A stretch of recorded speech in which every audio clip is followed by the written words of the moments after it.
In this chapter, James Locke describes his experiences working with adolescents who have mood disorders.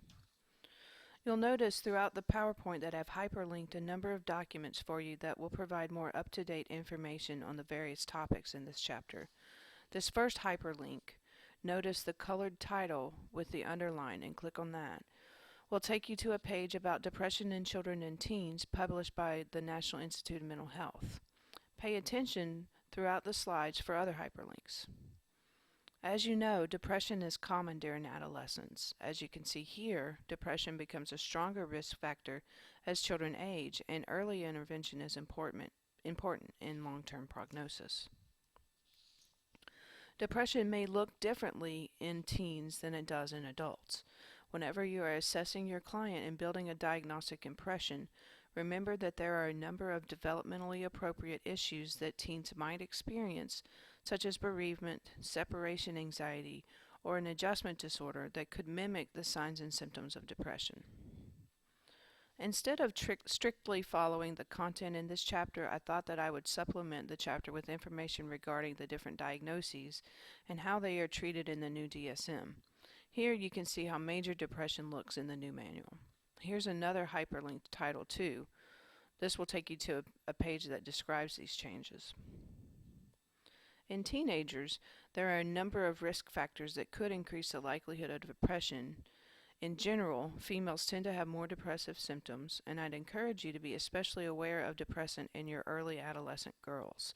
This, as you all know, is a terribly difficult time for girls in our society, as they have been bombarded with messages from the media regarding how their body ought to look. As they enter puberty, these changes can be pretty hard to deal with. We'll talk more about this in our discussion of eating disorders and body image later on. Here's a change to the DSM that you might not have expected to see, but dysthymia has been replaced with a new title, persistent depressive disorder. Basically, this is subthreshold depression. There have been a few changes to bipolar disorder in the new manual as well, and it might be worth your time to take a look at this hyperlink for more information. Bipolar disorder does occur in teens, while it is rare in young children. If one or more parents has the illness, then the chances are greater for a child to develop the disorder. There's certainly a genetic component here, but I also believe that environment is important. Just like the new category of persistent depressive disorder, cyclothymic disorder is sort of like a subthreshold form of bipolar disorder. In teenagers, these symptoms must be present for a year in order to warrant a diagnosis.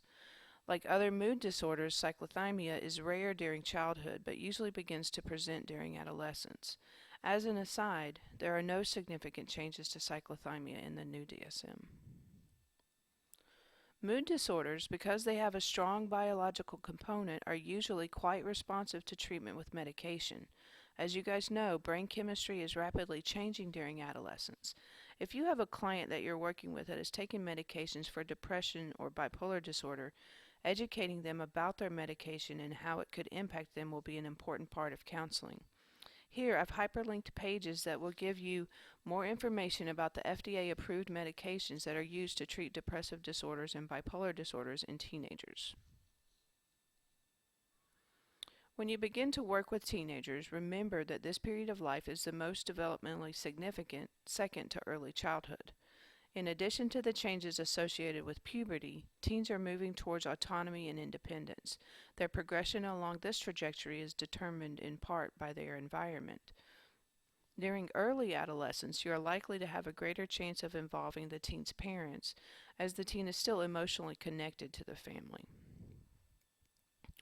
As teens develop an increased capacity for insight, your strategies for counseling will need to shift. We talked a bit in class last week about narcissistic injury. I really like this term because it captures so much of what is happening for teens at this stage. As they start to break ties with their family and develop their own independence, they will be sensitive to how they are perceived by others. During this phase of growth, direct questioning will likely be a futile strategy for most of what you do. Groups become important at this age, and as such, you could choose to capitalize on this normal shift away from the family toward peer support by incorporating groups into your work with teens. By the time that most kids are late teenagers, your work with them will mimic your work with young adult clients. Whenever teens during this phase present with depression, work to reestablish their normal routines as fast as possible, and then you can begin to incorporate other strategies. Here are a number of factors to consider that will be important for you to keep in mind as you work with teens that are experiencing a mood disorder. In the next chapter, we will discuss anxiety disorders.